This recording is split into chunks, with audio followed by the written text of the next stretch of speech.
Lo scorso anno, nel 2019, abbiamo festeggiato i 300 anni della proclamazione della città a Portofranco. E il 1719 è una data veramente fondamentale per la storia di Trieste. Dopo il 1719 prende vita il Borgo Teresiano, cambia la nostra società con quelle patenti di tolleranza o di libertà promosse inizialmente da Maria Teresa d'Austria. Però sarà soltanto alla metà del 1800, in quel ventennio che va dal 1840 al 1860, che veramente Trieste ha la necessità di una grande spinta modernizzatrice. Ricordiamo che in questo periodo arriva la ferrovia. Ricordiamo che in questo periodo viene portato l'acquedotto, un grande acquedotto in città.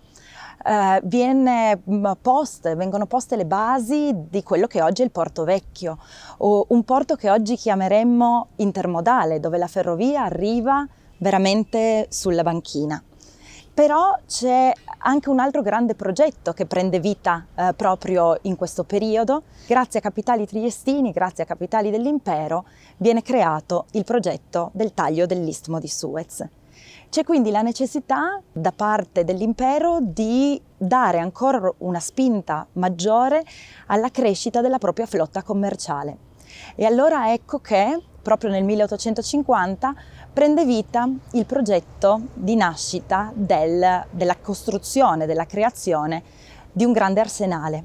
E la Torre del Lloyd diventa inevitabilmente lo snodo centrale, il fulcro di quella grande struttura. Nelle nostre visite parleremo di uomini in carne ed ossa, impareremo a conoscere Christian Hansen, architetto al quale venne affidato il progetto della Torre del Lloyd. Parleremo di uomini del porto, inteso come categorie. Qui lavorarono ottonai, bandai, uomini che si occupavano della calafattazione degli scafi, marangoni, caldaisti, motoristi, coloro che poi ovviamente gli elettricisti che arrivarono più tardi. Impareremo a conoscere storie e allora iniziamo con l'architettura.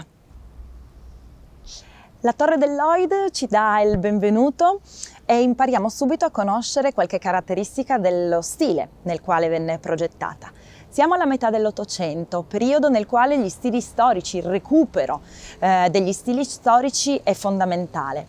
Christian Hansen, architetto che progetta la Torre del Lloyd, passa un periodo di studio in Grecia e in Oriente, ma per riuscire a iniziare a redigere il progetto dell'arsenale, addirittura gli venne data la possibilità di fare dei viaggi per un paio d'anni, non solamente all'interno di quei confini dell'impero che già erano molto internazionali, ma anche all'estero. Danimarca, ovviamente la sua patria d'origine, ma la Russia, l'Inghilterra, per capire quali erano gli stili o le architetture che potevano rispondere nella maniera migliore alle caratteristiche funzionali che un progetto del genere doveva avere.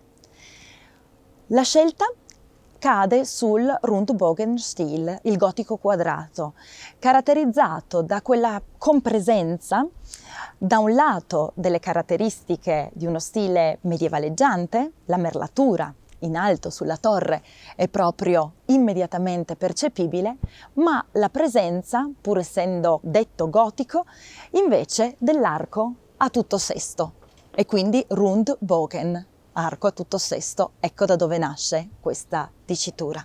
Perché l'arco a tutto sesto? Perché rispetto all'arco ogivale, all'arco gotico, dava maggior possibilità di entrata della luce all'interno degli ambienti. E in un'epoca nella quale l'energia elettrica ovviamente non esisteva, la luce era fondamentale per una buona qualità del lavoro. Hans Christian Hansen non è solo uomo di stile, non guarda solamente all'aspetto esteriore, ma deve inevitabilmente confrontarsi con i materiali e la tecnologia. La Torre del Lloyd è realizzata all'esterno con un paramento in pietra bianca d'Istria, che è la pietra caratteristica della nostra zona. La pietra poi la troviamo all'interno, nei pavimenti, nelle scale, la ritroviamo nelle mensole che sostengono in maniera molto decorativa gli archi. La pietra arenaria, anche questa non difficile da trovare per la città di Trieste, che viene lasciata a vista soltanto nelle parti degli archi che sono ben visibili. La cupola, ancora più leggera, le cupole che vengono realizzate sono fatte in laterizio, sono fatte in mattoni, anche questi lasciati a vista nel corpo della torre. Appena si entra si fanno pochi gradini per passare all'interno della torre e recarsi con un passaggio aereo, con un piccolo ponticello verso la struttura dell'amministrazione. Ecco che due cupole sono molto ben visibili alla destra e alla sinistra di chi giunge in visita alla Torre del Lloyd.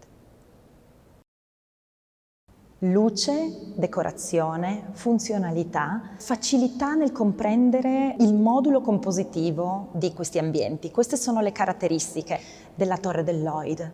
Siamo arrivati all'interno della palazzina dell'amministrazione, siamo scesi al piano terra, siamo sul livello del mare.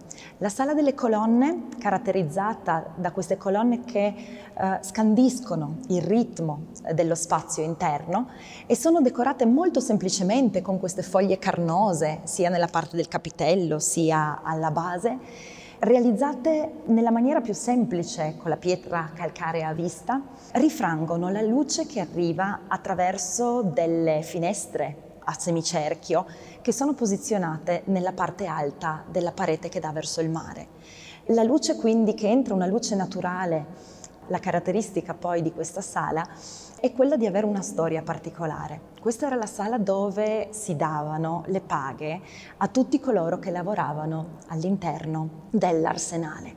Quindi settimanalmente era un'abitudine venire all'interno di questa sala e riuscire a ricevere il proprio salario. Una sala che quindi nella sua semplicità aveva però una funzione portante nella vita dell'arsenale e di tutte le persone che lo animavano. La sala principale della palazzina dell'amministrazione della Torre del Lloyd racchiude, è un po' un manuale della storia della portualità triestina. Sulle due pareti corte abbiamo due grandi quadri di Tiepolo degli anni 50, del 1900, che rappresentano la Tergeste romana e la Trieste medievale. Sulla parete che dà verso i bacini di carenaggio, invece la storia del Porto Nuovo, di come l'uomo è riuscito a incidere in maniera anche molto forte sul territorio, con la costruzione per esempio del canale navigabile, con tutti quei moli che naturalmente oggi rappresentano il cuore della portualità triestina e, forse ancora più evidente, con la costruzione completamente artificiale delle dighe foranee che proteggono le nostre strutture portuali. Queste mappe ci lasciano guardare, al di là delle finestre, a vedere ancora il futuro della nostra portualità. Proprio dall'altra parte dei bacini di carenaggio si sta procedendo alla costruzione della nuova piattaforma logistica. Dall'altra parte, rispetto alla parete lunga, invece la storia di un'eccellenza di Trieste. La storia, sempre per progetti, sempre per immagini molto tecniche, della costruzione dell'idroscalo. Come Trieste venne legata in maniera pionieristica, in maniera veramente moderna, alla costa oggi croata e naturalmente alle altre città italiane. Una delle parole che potrebbe definire la metà dell'Ottocento è sincretismo. Sincretismo non inteso in senso classico, in senso filosofico, quanto forse piuttosto intendendo una reale, ampia circolazione di uomini, competenze, idee, progetti e materiali. Hans Christian Andersen è colui che progetta la Torre del Lloyd e l'intero comprensorio dell'Arsenale. In realtà non è austriaco, è un danese. Questo può sembrare incredibile, che l'impero affidi non a un cittadino, non a un proprio suddito, il progetto per un luogo così importante dal punto di vista militare. Ricordiamoci però che la Danimarca stava uscendo, era appena uscita da una guerra perdente contro la Norvegia. Era un piccolo paese e quindi forse in un'ottica geopolitica, potremmo dire, la figura di Hansen non creava problemi ai committenti. Non creava problemi anche perché c'è un precedente. Hans Christian è il fratello di Teofilo. Teofilo Hansen nel 1848, un anno estremamente turbolento in tutta Europa, è l'architetto al quale viene affidata invece la progettazione e la costruzione dell'Arsenale di Vienna, quindi un altro importantissimo punto dell'architettura militare dell'impero. Entrambi i fratelli avevano una cultura estremamente legata al mondo classico. La Grecia era legata in questo periodo al mondo germanico. Tantissimi architetti avevano pensato proprio di scendere verso la Grecia per conoscere l'architettura classica e proprio da queste esperienze nasce un revival neogreco, potremmo chiamarlo, estremamente importante. Nel 1850 ad Hansen viene affidato il progetto della Torre del Lloyd, non iniziando a redigere subito sulla carta un disegno, ma dandogli la possibilità di viaggiare per 3 anni all'interno dell'Europa per carpire veramente i segreti, ma anche per cogliere quali sono le punte più avanzate di produzione che potevano essere importanti e utili anche per la costruzione dell'Arsenale del Lloyd. A Trieste un pool di ingegneri inglesi affianca Hansen, ma oltre agli uomini, oltre alle loro competenze, arriveranno a Trieste anche materiali. Qui a Trieste arrivano già prefuse una serie, per esempio, di colonnine in ghisa direttamente dall'Inghilterra, che in questo periodo era estremamente avanzata nella produzione di questo genere di manufatti.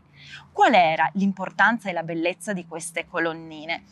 Innanzitutto il fatto di avere un diametro, una sezione estremamente fina rispetto alle colonne in pietra e quindi, visto che queste architetture anzitutto dovevano essere funzionali, occupavano meno spazio all'interno di quelle officine che erano i luoghi di produzione. Un altro materiale foresto che giunge a Trieste ed è fondante più che fondamentale è la terra di Santorino o terra di Santorini. È una malta idraulica che arriva dall'omonima isola, che può assomigliare moltissimo alla pozzolana di vitruviana memoria con la quale era stato costruito la cupola del Pantheon a Roma, ma è una malta idraulica che quindi sott'acqua o a contatto con l'acqua si va a consolidare. E con questo materiale assolutamente innovativo che si va a costituire tutto quell'ampio terrapieno che va sostanzialmente dalla torre del Lloyd, cioè dall'ingresso dell'arsenale, fino ai bacini di carenaggio.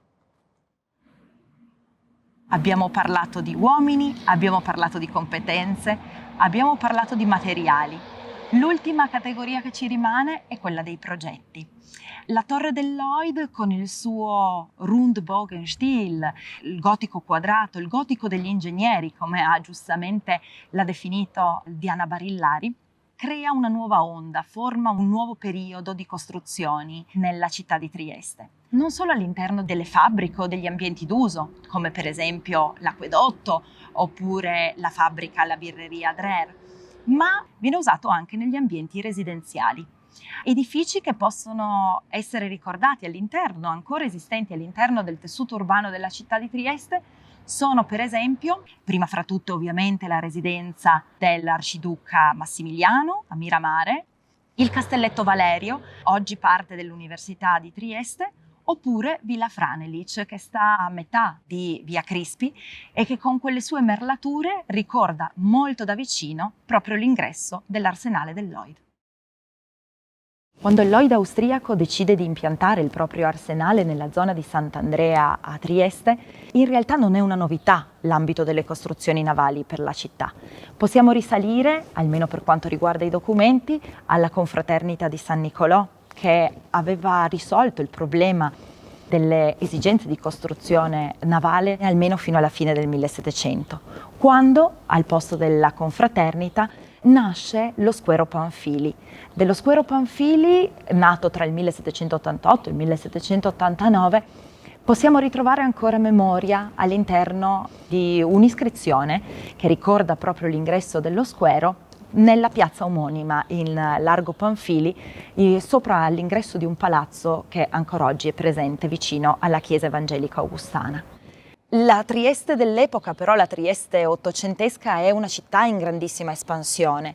È uno squero che era posizionato nel 1700 ai limiti cittadini, ma nel 1800 ormai faceva parte della città, venne sostanzialmente abbandonato. Bellissime sono le storie che riguardano i riconoscimenti che arrivarono alla famiglia Panfili per le imbarcazioni che costruì all'interno di questo squero, non soltanto a livello della penisola italiana o dell'Adriatico, ma addirittura dall'Inghilterra.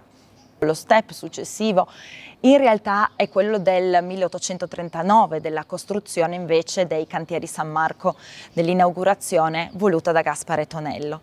E poi arriviamo alla metà del secolo con il Lloyd. Il Lloyd costruisce nella zona di Sant'Andrea delle grandi officine. Considerate che la torre che faceva da perno all'interno del sistema dell'arsenale era in realtà il cuore di una ventina di officine divise in 5 divisioni. Di questa ventina di officine, le più importanti vengono ricordate come quelle della sala degli apparati motori, quella dei carpentieri in ferro, quella dei carpentieri in legno e dei falegnami e quella degli artieri. Gli artieri erano gli operai specializzati ai quali veniva riconosciuto da parte del Lloyd austriaco un salario migliore, più alto, riconoscimento quindi tangibile ed evidente della loro bravura. Gerolami, in un suo testo sull'arsenale triestino, che è datato al 1953, scrive che la più interessante, la più pittoresca fra tutte le officine, era forse quella detta dei 1000 mestieri. Vi prestavano la loro opera maestri ed operai d'ogni sorta, ottici, bandai, ottonai, installatori, argentieri, decoratori, nichelatori, pennellisti, legatori di libri e dopo il 90, ovviamente stiamo parlando dell'Ottocento, uno stuolo di elettricisti e tanti altri, per lo più non catalogabili nelle categorie ufficiali. L'arsenale gestiva inoltre una lavanderia, la quale, oltre a provvedere alla lavatura della biancheria usata a bordo delle navi sociali, rammendava e lavava anche gli abiti di lavoro degli arsenalotti. Questo ci ricorda, queste parole, ci ricordano anche una piccola presenza femminile. Un 5% della forza lavoro dell'arsenale era costituita da donne. Tentiamo di andare a conoscere qualcuno di questi mestieri. Alcuni rimangono nella toponomastica della nostra città, altri invece fanno parte dei modi di dire. Per esempio, ricordiamo Via dei Cordaroli, che sta nella zona di Roiano, dove ancora alla fine del 1700 i Bozzini, famiglia proveniente dalla Liguria, avevano iniziato ad installare una fabbrica appunto di cordami, utili, importantissimi per l'allestimento naturalmente delle imbarcazioni. Un'altra via è Via dei Calafati. I calafati erano coloro che dovevano garantire l'impermeabilizzazione soprattutto degli scaffi. E questa via invece sta nella zona di San Vito, vicino a quelle Androne, Santa Tecla, Santa Rita, dove in realtà fino a non moltissimi anni fa qualche cantiere ancora esisteva per la produzione di piccole imbarcazioni, di piccolissimo cabotaggio, di piccola stazza. Oltre a alle figure come quelle dei calafati, che in realtà perdono un po' della loro importanza nel momento in cui gli scafi cominciano ad essere costruiti non più in legno, bensì in ferro. E a questo punto emergono altre figure di altri artigiani, che sono quelle dei cosiddetti cricchi e battibrocche. I cricchi erano coloro che facevano dei mestieri veramente tra i più duri, andavano con questo loro attrezzo, che era costituito da una piccola punta di trapano, sostanzialmente a forare le lamiere in modo tale che poi i battibrocche, coloro che dovevano unire le lamiere con dei chiodi sostanzialmente, potessero andare a battere all'interno e all'esterno dello scafo per riuscire a saldare sostanzialmente le lamiere. E oggi quando uno batte brocche è uno che trema, è una persona che ha freddo, a ricordare come questi mestieri probabilmente erano veramente usuranti. Secondo diversi studi che sono stati fatti sulla forza lavoro dell'Arsenale, qui potevano stare all'interno delle officine addirittura fino a 3.000 persone, naturalmente non solo nelle officine ma anche negli squari. E queste 3.000 persone da chi erano in qualche modo organizzate e comandate? Lo Stato Maggiore, potremmo dire, dell'Arsenale era costituito da un gruppo di ingegneri, costruttori navali, disegnatori e da una quarantina di capi d'arte che, forniti delle necessarie nozioni teoriche, ricchi d'esperienza e di quelle qualità morali che l'uomo acquista compiendo coscienziosamente il proprio dovere, sapevano incutere il dovuto rispetto nella schiera degli operai e nello stesso tempo guadagnarsi il pieno consenso dei superiori, i quali li trattavano con quella fiduciosa familiarità che onora ugualmente chi la riceve e chi la dispensa, e meglio di qualsiasi altra cosa giova alla qualità del lavoro fornito. L'Arsenale era quindi un organismo vivente, un organismo ampio che dal basso all'alto, dall'alto al basso, indubbiamente riusciva a garantire prodotti di altissima qualità che venivano riconosciuti in tutto il mondo.